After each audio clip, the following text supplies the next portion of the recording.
जय हिंद साथियों, आप सभी का स्वागत करता हूं आप सभी के अपने चैनल टारगेट सिलेक्शन में। साथियों, अगर एसएससी जीडी का अभी तक आपका पेपर नहीं हुआ है और आपके पास अभी थोड़ा समय बाकी है, कुछ दिन बाकी है या कुछ घंटे बाकी हैं, तो ऐसे साथियों एक्सपेक्टेड मैं आपको कुछ क्वेश्चंस कराने जा रहा हूं। अगर आप इन सवालों को देखकर चले जाएंगे तो मेरा मानना है आपका पेपर बहुत आराम से साथियों क्रैक हो जाएगा, क्योंकि सबसे बड़ा चैलेंज जीके है और जीके के साथियों ऐसे एक्सपेक्टेड क्वेश्चंस में लेकर आ गया हूं पिछली सभी शिफ्ट पर आधारित। यानी कि पिछली शिफ्ट में जैसे क्वेश्चंस पूछे गए वो तो अब दोबारा नहीं पूछे जाएंगे, लेकिन अब साथियों उसी टाइप के कैसे क्वेश्चंस पूछे जा सकते हैं ये आज के इस वीडियो में आप लोग देखेंगे। तो मैं कहूंगा अपनी परीक्षा से जस्ट पहले अगर आपने इस वीडियो में एंट्री की है तो इस सब वीडियो के सभी सवालों को घोल कर पी जाइएगा, आपका पेपर बहुत आराम से क्रैक हो जाएगा। पहला सवाल कह रहे कि गुरुमुखी लिपि का आविष्कार निम्नलिखित में से किसके द्वारा किया गया था? तो गुरु अंगद के द्वारा किया गया था गुरुमुखी लिपि का आविष्कार, ये आप लोग को याद रखना है। अगला देखिए, कहने कि जो ओमान की खाड़ी है और जो लाल सागर है ये निम्न महासागर का हिस्सा है। यानी कि ये किस महासागर का हिस्सा है? तो ये तो हिंद महासागर का हिस्सा है। सही जवाब आपका ऑप्शन नंबर ए हो जाएगा। अगला सवाल कह रहे कि जनगणना 2011 के अनुसार निम्नलिखित में से किस राज्य में जनसंख्या घनत्व भारत में सबसे कम है? मुझे बताइए। तो यहां पर आपका राइट आंसर जो होगा वो अरुणाचल प्रदेश होगा। यानी कि जनसंख्या घनत्व किस राज्य का सबसे कम था? तो अरुणाचल प्रदेश का जनसंख्या घनत्व सबसे कम था जनगणना 2011 के अनुसार।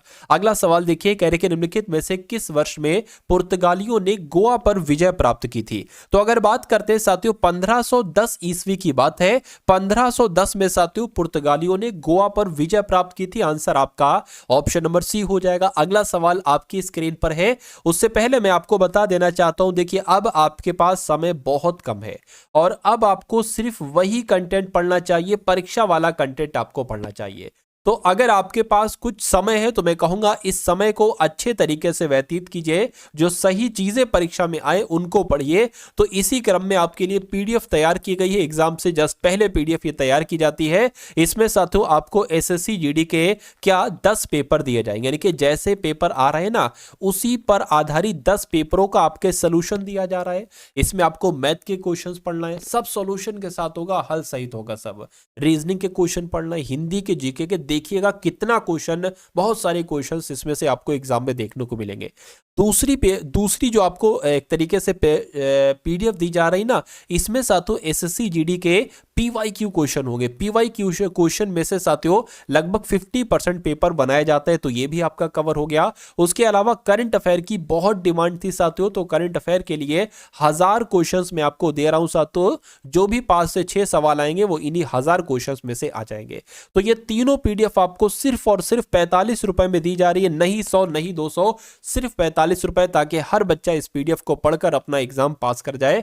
तो कैसे आप इस पीडीएफ को ले सकते हैं? या तो साथियों देखिए आप ऐप डाउनलोड कर लीजिए, टारगेट सिलेक्शन ऐप, या डिस्क्रिप्शन में लिंक है एसएससी जीडी 2024 की, एसएससी जीडी 2025 की पीडीएफ, उस लिंक पर आप क्लिक करेंगे तो आप हमारे व्हाट्सएप पर आ जाएंगे। वहां पर आपको एक क्यूआर कोड दिया जाएगा, उस क्यूआर कोड पर 45 का पेमेंट करेंगे तो ये पीडीएफ आपको साथियों भेज दी जाएगी। वरना टारगेट सिलेक्शन ऐप डाउनलोड कर लीजिए प्ले स्टोर से, वहां से भी साथियों आप ये पीडीएफ ले सकते हैं पेमेंट करके। वहां 49 का पेमेंट होगा, यहां सिर्फ 45 का पेमेंट होगा। चलिए, तो अब अगर बात करें साथियों, कह रहे कि पार्टी में गुब्बारे फुलाने के लिए निम्नलिखित में से किस अक्रिय गैस का उपयोग किया जाता है? तो साथियों हीलियम का उपयोग किया जाता है, ये आपको मालूम होना चाहिए। अगला सवाल कह रहे कि प्रथम राष्ट्रमंडल खेलों का आयोजन इनमें से किस वर्ष किया गया था? तो 1930 में हुआ था। क्या प्रथम राष्ट्रमंडल खेलों का आयोजन 1930 में हुआ था? अब उसके बाद देखिए अगले नंबर का सवाल आपकी स्क्रीन पर है, कह रहे कि निम्नलिखित में से किस महासागर का सबसे गहरा बिंदु जारवा गर्त है? तो मैं कहूंगा हिंद महासागर आपका सही जवाब हो जाएगा। यानी कि हिंद महासागर का सबसे गहरा बिंदु जावा गर्त है, ये आपको याद रखना है। अगला सवाल करके भारतीय संविधान के निम्नलिखित में से किस अनुच्छेद के अनुसार देश के नागरिकों को प्राण एवं दैहिक स्वतंत्रता के संरक्षण का अधिकार प्राप्त है। तो आप लोगों को मालूम होना चाहिए अनुच्छेद 21 की बात चल रही है, क्योंकि अनुच्छेद 21 के तहत ही सभी लोगों को प्राण एवं दैहिक स्वतंत्रता का अधिकार प्राप्त है। उसके बाद देखिए कह रही भारत सरकार की आयुष्मान भारत योजना के तहत एक परिवार को मिलने वाले वार्षिक स्वास्थ्य कवर की राशि कितनी है? तो साथियों 5 लाख है। कितनी है? 5 लाख है। उसके बाद देखिए कह रही जब रक्त प्रवाह में कैल्शियम की मात्रा अधिक हो जाती है तो मनुष्यों में निम्नलिखित में से किस ग्रंथि द्वारा कैल्सिटोनिन हार्मोन का स्राव होता है? तो आपको मालूम होना चाहिए थायराइड ग्रंथि की यहां पर बात चल रही है। यानी कि जब रक्त प्रवाह में कैल्शियम की मात्रा अधिक हो जाती है तो मनुष्यों में थायराइड ग्रंथि के द्वारा कैल्सिटोनिन हार्मोन का स्राव होता है। यह पॉइंट बहुत इंपॉर्टेंट है और आपके एग्जाम में डायरेक्ट आपको देखने को मिलेगा। उसके बाद देखिए कह रहे कि निम्नलिखित शख्सियतों में से किसे भारत में पिछड़े वर्गों और जातियों के प्रवक्ता के रूप में माना जाता है? तो ये तो साथियों एक तरीके से ट्रिपल स्टार वाला क्वेश्चन है। तो आपको याद रखना है साथियों, जब हम बात करते हैं डॉक्टर भीमराव अंबेडकर जी की, तो भारत में पिछड़े वर्गों और जातियों के प्रवक्ता के रूप में किन्हें जाना जाता है? डॉक्टर भीमराव अंबेडकर को जाना जाता है। शहीदी सभा त्योहार निम्नलिखित में से किस राज्य द्वारा मनाया जाता है? तो यह पंजाब के द्वारा मनाया जाता है शहीदी सभा त्योहार। अगला देखिए, कहा जा रहा है कि बाणभट्ट ने राजा चंद्रगुप्त मौर्य की जीवनी लिखी। मतलब किसकी जीवनी लिखी? हर्षवर्धन की, समुद्रगुप्त की या अशोक की? तो मैं कहूंगा बाणभट्ट ने हर्षवर्धन की जीवनी लिखी थी। उसके बाद देखिए कह रहे निम्नलिखित में से कौन grand parents bag of stories की लेखिका है? तो किसकी बात चल रही है साथियों? सुधा मूर्ति की बात चल रही है। सुधा मूर्ति आपका यहां पर बिल्कुल सही जवाब हो जाएगा। साथियों ये जो क्वेश्चंस मैं आपको पढ़ा रहा हूं ना, ये आपके मनोमस्तिष्क में साथियों स्टोर होते जा रहे हैं और जब आप अपनी शिफ्ट में इन सवालों को देखेंगे, ठीक है ना, तो आपको बहुत अच्छा लगेगा, आपकी मेहनत अदा हो जाएगी। कह रहे हैं साथियों किस निर्जन द्वीप में एक पक्षी अभ्यारण्य स्थित है? तो आपको यहां पर याद रखना है जो पिट्टी द्वीप है ना, पिट्टी द्वीप, तो भारत में निर्जन द्वीप में एक पक्षी अभ्यारण्य स्थित है। तो आपको इतनी बात साथियों ध्यान रखना है, भारत में किस निर्जन द्वीप में? तो भारत में जो पिट्टी निर्जन द्वीप है यहां पर एक पक्षी अभ्यारण्य स्थित है। अगला सवाल कह रहे कि निम्नलिखित में से कौन सा लोक नृत्य असम की चाय जनजाति द्वारा किया जाता है? तो असम में जो चाय जनजाति है, इस चाय जनजाति के द्वारा झुमुर नृत्य किया जाता है। कौन सा लोक नृत्य किया जाता है साथियों? झुमुर लोक नृत्य किया जाता है। ये आप लोग यहां पर याद रखेंगे। साथियों अगर आपने अभी तक इस वीडियो को लाइक नहीं किया है, आपके लिए मेहनत की जा रही है, इसमें तो कोई शक नहीं है। तो अगर आप इस वीडियो को साथियों लाइक नहीं कर सकते तो मेरा मानना है कि कैसे आप सिलेक्शन ले सकते हैं। तो जब वीडियो को लाइक करेंगे, मेहनत करने का जुनून आपके ऊपर आएगा, मेहनत करने का जुनून आपके ऊपर आएगा तो पढ़ाई करोगे तो ऑटोमेटिक सिलेक्शन आपका हो जाएगा। तो सबसे पहला काम तो यही करिए कि वीडियो का लाइक वाला बटन दबा दीजिए और अगर चैनल पर आप लोग नए हैं तो चैनल को जरूर सब्सक्राइब करके बेल आइकन पर भी क्लिक कर दीजिए। अगला टॉप लेवल का क्वेश्चन देखिए, यानी कि the other side of silence voice from the partition of India, ये पुस्तक का नाम है, इतना लंबा। तो ये पुस्तक किसके द्वारा लिखित है? ये उर्वशी बुटालिया के द्वारा लिखित है। ये आपको याद रखना है। अगला सवाल साथियों बिल्कुल वैसे ही सवाल लिए जैसे एग्जाम में आपके पूछे जा रहे हैं। भारतीय सेना दिवस हर साल कब मनाया जाता है? तो भारतीय सेना दिवस साथियों 15 जनवरी को मनाया जाता है। कुछ नहीं यहां से 5 से 6 क्वेश्चन तो आप लोग साथियों देखेंगे आपके एग्जाम में। उसके बाद देखिए अगला सवाल कह रहे भारत में ब्रिटिश राज्य के संस्थापकों में से एक रॉबर्ट क्लाइव किस वर्ष में भारत आए थे? तो ये साथियों 1743 में भारत आए थे। कब? तो भारत में ब्रिटिश राज्य के संस्थापकों में से रॉबर्ट क्लाइव कब भारत आए थे? तो 1743 में आए थे। उसके बाद देखिए अगला सवाल, भारत के स्वतंत्रता आंदोलन के दौरान भारतीय राष्ट्रीय कांग्रेस के एकमात्र अध्यक्ष कौन थे जिन्होंने निर्वाचित होने के बाद भी अध्यक्ष पद से इस्तीफा दे दिया था? तो किसकी बात चल रही है साथियों? सुभाष चंद्र बोस की बात चल रही है। यानी कि अगर ये सवाल आपके एग्जाम में आ जाए तो सुभाष चंद्र बोस आपको बता देना है।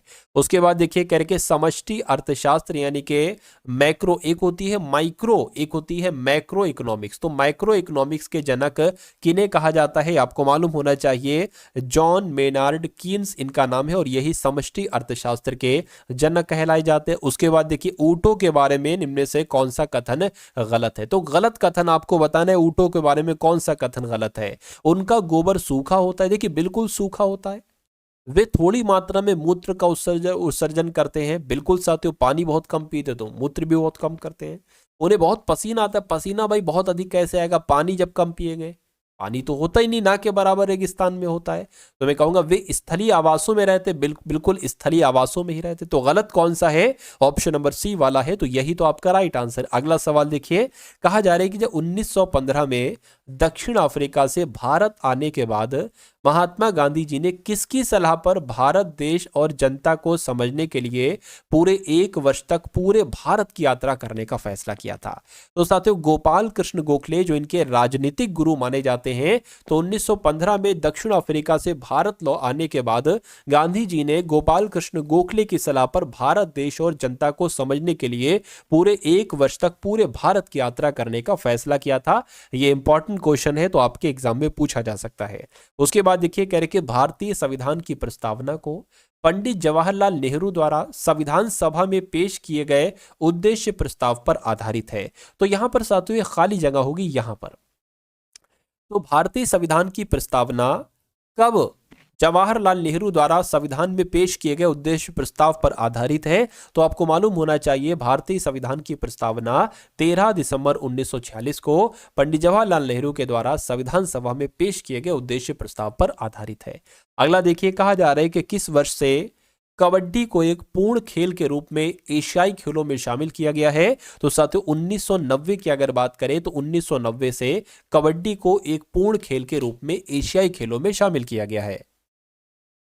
उसके बाद देखिए, अगला सवाल आपके स्क्रीन पर है, कह रहे कि 1932 में महात्मा गांधी जी ने ब्रिटिश सरकार के भारत की, ठीक है ना, ब्रिटिश सरकार के भारत की निर्वाचन प्रणाली को जातिगत आधार पर पृथक करने के फैसले के विरोध में किस जेल में भूख हड़ताल की थी? तो आपको याद रखना है साथियों, यरवदा जेल में। कहां पर साथियों? यरवदा जेल में भूख हड़ताल की थी गांधी जी ने, ये आप लोग याद रखेंगे। अगला सवाल आपके स्क्रीन पर है, आपको देखना है साथियों और बताना है कि इस सवाल का जवाब क्या हो जाएगा। करके कौन 1928 में भारत के लिए संविधान का मसौदा तैयार करने वाले कांग्रेसी नेताओं में से एक थे?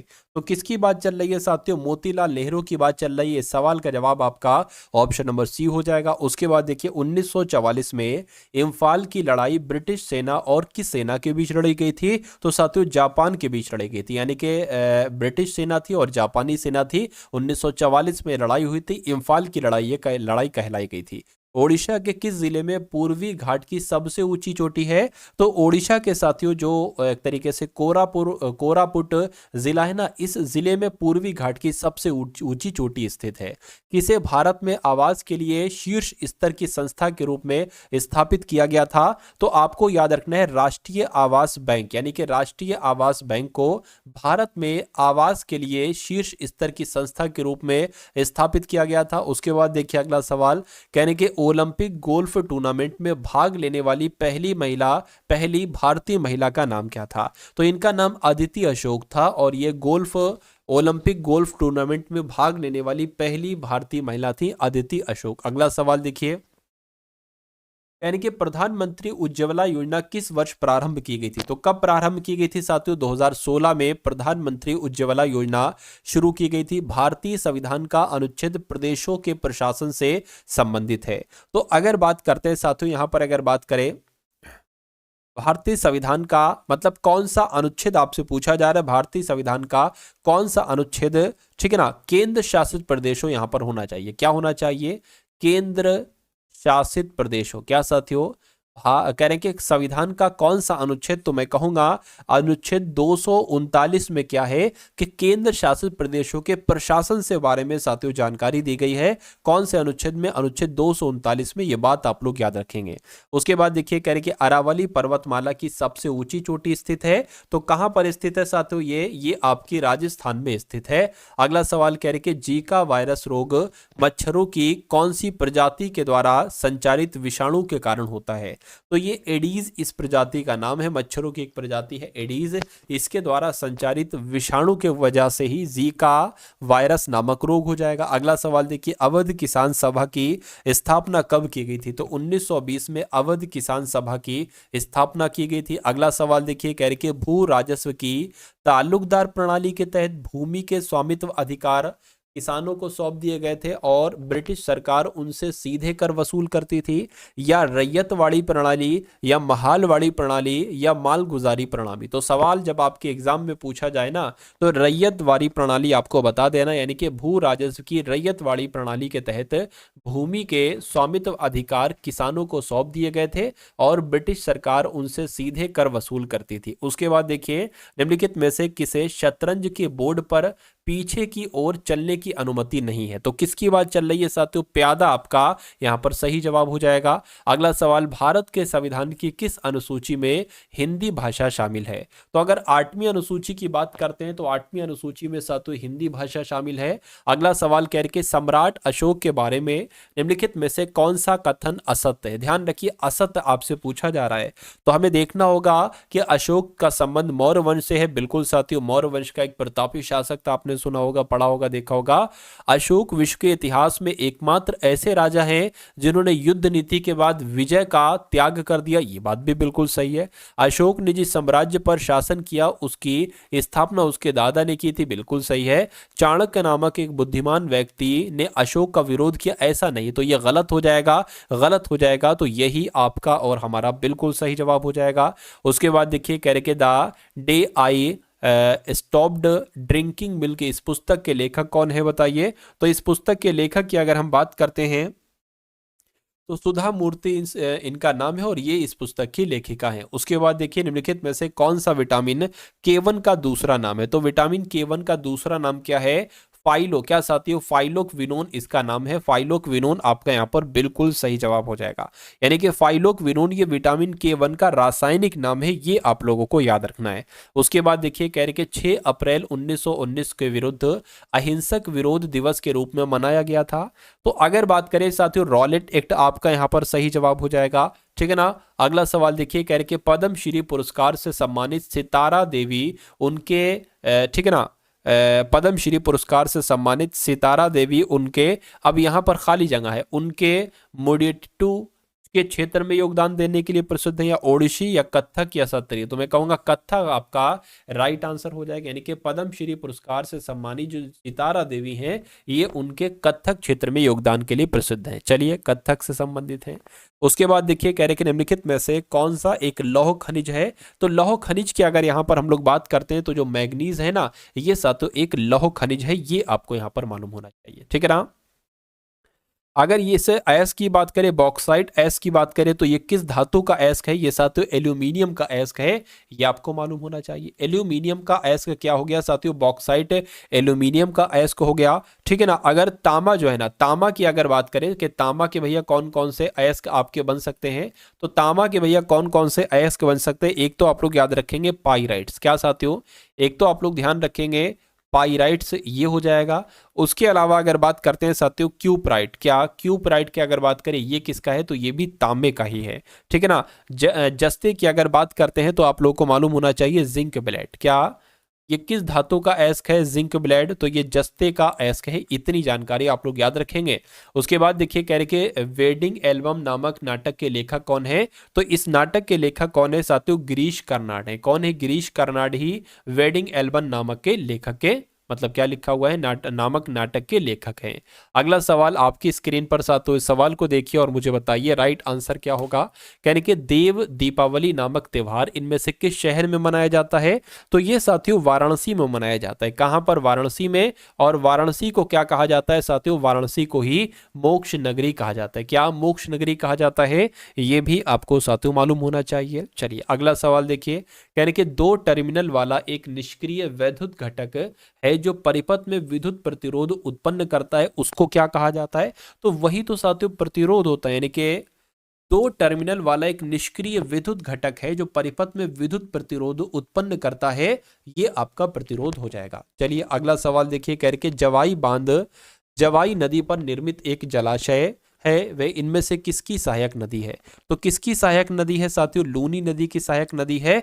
तो राइट आंसर आपका जो जाएगा वो साथियों ऑप्शन नंबर डी पर जाएगा, ठीक है ना।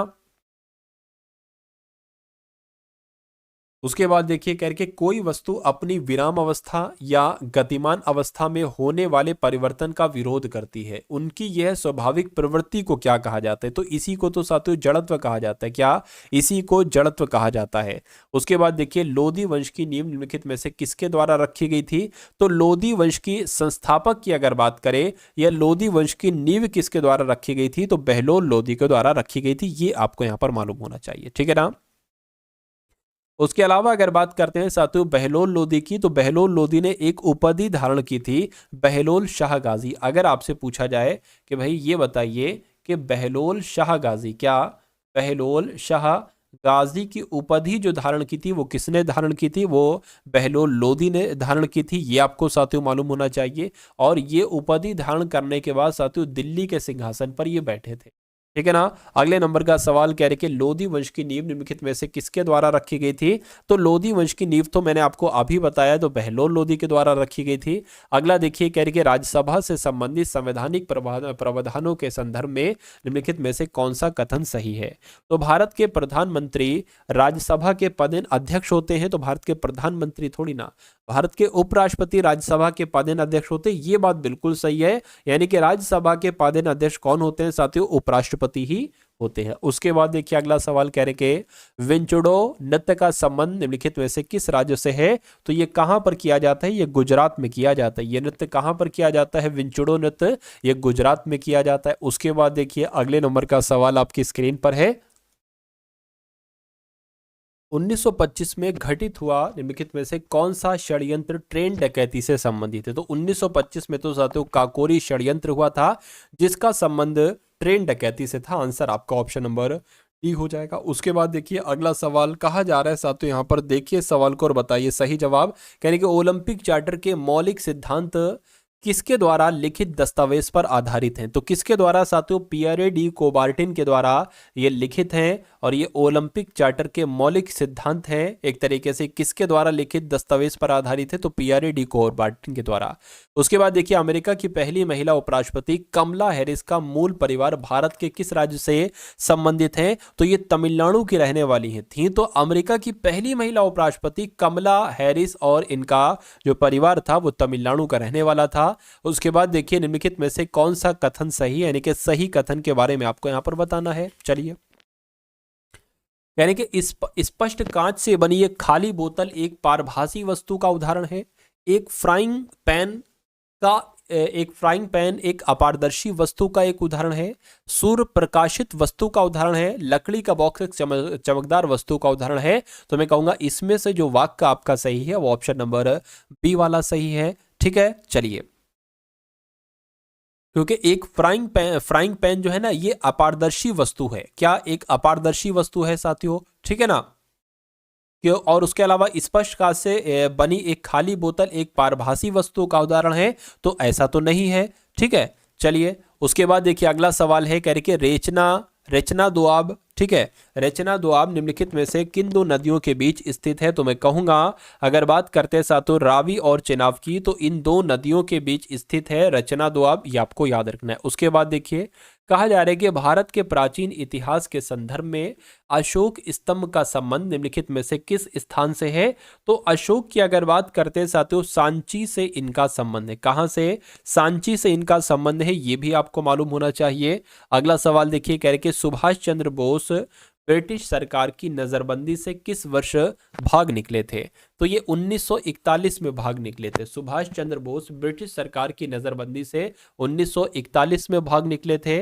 उसके बाद देखिए अगला सवाल कह रहे कि द्वैधाधिकार एक प्रकार का अल्प अधिकार है जिसमें किसी बाजार पर दो फर्मों का प्रभुत्व या अनन्य नियंत्रण होता है, या तीन फर्मों का, या चार या पांच फर्मों का। तो आप लोग याद रखेंगे साथियों दो फर्मों का, ये आपका यहां पर सही जवाब हो जाएगा। उसके बाद देखिए कहा जा रहा है कि जब सरकार करों को कम करती है और सरकारी व्यय को बढ़ाती है तो किस प्रकार की राजकोषीय नीति कहलाई जाती है?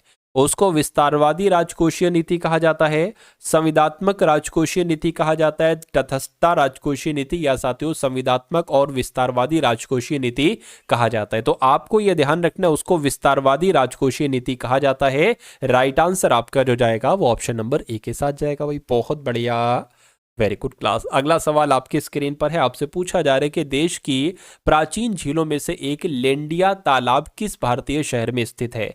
तो ये तो साथियों भोपाल में स्थित है। कहां पर स्थित है? ये भोपाल में स्थित है, यानी कि मध्य प्रदेश के भोपाल में ये स्थित है, ये आपको मालूम होना चाहिए। अगर आपसे पूछ लिया जाए साथियों, जो लेंडिया तालाब झील है ना, तो लेंडिया तालाब झील के दक्षिण में क्या स्थित है? लेंडिया तालाब झील के दक्षिण में वन विहार राष्ट्रीय उद्यान है। कौन ऐसा है साथियों? वन विहार, आप लोग याद रखेंगे, वन विहार राष्ट्रीय उद्यान है। ठीक है ना, वन विहार राष्ट्रीय उद्यान है, ये आपको साथियों याद रखना है। उसके बाद देखिए अगला सवाल, कहा जा रहा है कि 2011 की जनगणना के अनुसार भारत का सबसे कम जनसंख्या वाला राज्य कौन सा है? तो साथियों सबसे कम जनसंख्या वाला राज्य कौन सा है? तो सिक्किम है। क्या सबसे कम जनसंख्या वाला राज्य सिक्किम था? और सबसे अधिक जनसंख्या अगर आपसे पूछ लिया जाए कि सबसे अधिक जनसंख्या वाला राज्य कौन सा था, तो साथियों यूपी था। कौन सा था? यूपी था। ये भी आप लोगों को यहां पर मालूम होना चाहिए। ठीक है ना, चलिए चलिए। अच्छा, यहां पर एक और चीज मैं आपको बता देता हूं, जो 2011 की जनगणना थी। क्या साथियों? 2011 की जनगणना के बारे में अगर आपसे पूछा जाए तो ये पूछा जा सकता है इसका शुभंकर क्या था। तो 2011 की जनगणना का शुभंकर आप लोग यहां पर याद रखेंगे, प्रगणक शिक्षिका इसका शुभंकर था। क्या साथियों? एक तरीके से प्रगणक शिक्षिका। क्या? प्रगणक शिक्षिका की अगर बात करते हैं तो प्रगणक शिक्षिका इसका क्या था? शुभंकर था। और इसका आदर्श वाक्य अगर पूछे 2011 की जनगणना का आदर्श वाक्य क्या था, तो इसका आदर्श वाक्य भी आप लोग यहां पर याद रखेंगे, हमारी जनगणना हमारा भविष्य। क्या साथियों? हमारी जनगणना, हमारी जनगणना हमारा भविष्य। क्या? हमारी जनगणना हमारा भविष्य, ये इसका आदर्श वाक्य था। ये जानकारी आप लोगों को याद रखना है। उसके बाद देखिए, कह रहे कि निम्नलिखित में से कौन सा स्थान या कौन सा क्षेत्र भारतीय घुड़खर का प्राकृतिक आवास है। तो साथियों किसकी बात चल रही है? लघु कच्छेरण की बात चल रही है। लघु कच्छेरण, ये आपका बिल्कुल सही जवाब हो जाएगा। स्वर्ण जयंती ग्राम स्वरोजगार योजना किस वर्ष शुरू की गई थी?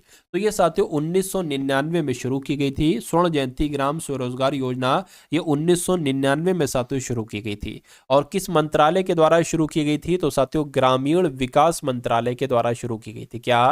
ग्रामीण विकास मंत्रालय के द्वारा साथियों ये योजना शुरू की गई थी। ये आप लोगों को यहाँ पर मालूम होना चाहिए। उसके बाद देखिए, कह रहे कि सालार जंग संग्रहालय ये किस शहर में स्थित है? तो ये कहां पर स्थित है, मुझे बताइए।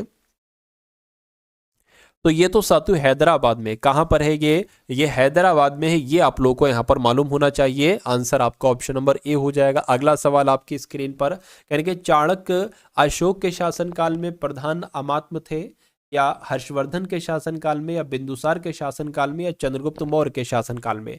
तो आपको यह ध्यान रखना है कि चाणक्य चंद्रगुप्त मौर्य के शासनकाल में प्रधान अमात्य थे।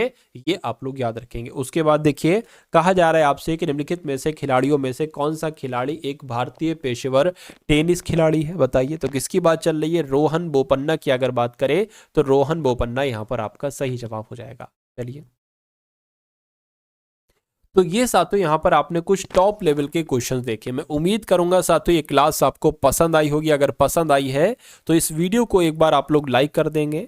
ठीक है ना, वीडियो को लाइक कर देंगे। चैनल पर अगर रहे, चैनल पर इसको सब्सक्राइब कर देंगे, और एक प्यारा सा कमेंट साथियों एक बार छोड़ देंगे। भले जय हिंद का नारा एक बार लगाकर आप लोग छोड़ दें। ठीक है ना। तो साथियों इस वीडियो में मैंने आपको बताया था कि अगर आपने एसएससी जीडी की पीडीएफ नहीं ली है तो इस पीडीएफ को जरूर लीजिएगा, क्योंकि अंतिम समय में है और अंतिम समय में परीक्षा को पास करने वाला कंटेंट ही पढ़ना चाहिए। तो डिस्क्रिप्शन में लिंक है, वहां से जाकर साथियों आप उस पीडीएफ को ले सकते हैं। 45 रुपए में वो पीडीएफ आपको साथियों मिल जाएगी। उसके अलावा साथियों मैं आपको बता देना चाहता हूं कि अगर आप शॉर्ट तरीके से इस एग्जाम को क्रैक करना चाहते हैं तो एसएससी जीडी प्लेलिस्ट का लिंक साथियों डिस्क्रिप्शन में आपको दे दिया गया। एसएससी जीडी प्लेलिस्ट का लिंक भी आपको डिस्क्रिप्शन में दे दिया गया है। ठीक है ना। उस अगर बात करें उस लिंक पर आप क्लिक करेंगे तो आपके सामने कुछ वीडियोज ओपन हो जाएंगी। ठीक है ना। जैसे कि एक वीडियो होगी तो उसमें हिंदी भी होगी, जीएस भी होगी, उसमें रीजनिंग भी होगी, उसमें मैथ भी होगी, और दूसरी वीडियो में भी ऐसा ही, और तीसरी वीडियो में भी साथियों ऐसा ही होगा। यानी कि ये सारी चीज़ें अगर आप लेना चाहते हैं कोर्स क्रैश कोर्स के ज़रिए से, तो ये प्लेलिस्ट साथियों आपको ज़रूर देखना चाहिए, क्योंकि यहाँ से आपका मैक्सिमम पोर्शन आपके रियल एग्जाम में आएगा। तो साथियों इतना पोर्शन आपके एग्जाम में आ जाएगा, जितना पोर्शन अगर आप कर देते हैं तो आपका एग्जाम बड़े ही आराम से निकल जाएगा। ठीक है ना। तो साथियों डेली टारगेट सिलेक्शन पर क्लास चलती है, जब भी आपका एग्जाम है तब तक साथियों आप इस चैनल से पढ़ लीजिए। मेरा मानना है कि पेपर आपका बहुत आराम से क्लियर हो जाएगा, क्योंकि मैं आपको हिंदी ऐसे समझा देता हूं कि हिंदी में 20 में से 20 आप करोगे, रीजनिंग में साथियों कुछ नहीं तो 18-17 तो बहुत आराम से कर लोगे, 16-17 मैथ में बहुत आराम से कर लोगे, और 11-12 जीके जीएस में अगर कर लिया तो बहुत अच्छी बात है। ठीक है ना, क्योंकि अब कम समय बचा है, तो अब तो साथियों इतना ही हो जाए कि भाई पेपर ही पास हो जाए। कोई दिक्कत नहीं कि भाई 80 में से 75 क्वेश्चन सही कर पाए, ऐसा भी नहीं हो पाएगा। अब क्योंकि कम समय बचा है ना, तो उतना ही पढ़ लिया जाए आपके जरिए से कि जितना आपका साथियों सिलेक्शन हो जाए बड़े आराम से, कोई दिक्कत कोई परेशानी आपको महसूस ना हो। ठीक है ना। तो इस वीडियो को लाइक कीजिएगा, वीडियो को शेयर कीजिएगा, और एक प्यारे से कमेंट के माध्यम से साथियों बता दीजिएगा ये क्लास आपको कैसी लगी। तो मिलते हैं हम सभी लोग आने वाली वीडियो में। जय हिंद साथियों।